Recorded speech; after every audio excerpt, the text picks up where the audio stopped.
SSLC ಪರೀಕ್ಷೆ 3ರ ಫಲಿತಾಂಶ ಯಾವಾಗ ಅಂತಕ್ಕಂಥ ಕುತೂಹಲಕ್ಕೆ ಈಗ ಪೂರ್ಣವಿರಾಮ ಸಿಕ್ಕಿದ್ದು. ಪರೀಕ್ಷೆಯ ಫಲಿತಾಂಶವನ್ನು ನಾಳೆ ಅಂದರೆ ಆಗಸ್ಟ್ 26 ಮಧ್ಯಾಹ್ನ 12 ಗಂಟೆಗೆ ಒಂದು ಪರೀಕ್ಷಾ ಮಂಡಳಿಯ ವೆಬ್ಸೈಟ್ನಲ್ಲಿ ಪರೀಕ್ಷಾ ಫಲಿತಾಂಶ ಲಭ್ಯವಾಗಲಿದೆ.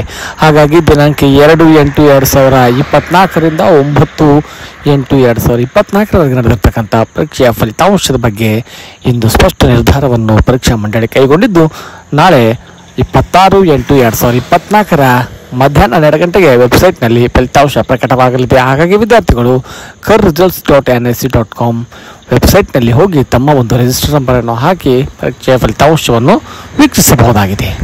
ಧನ್ಯವಾದಗಳು.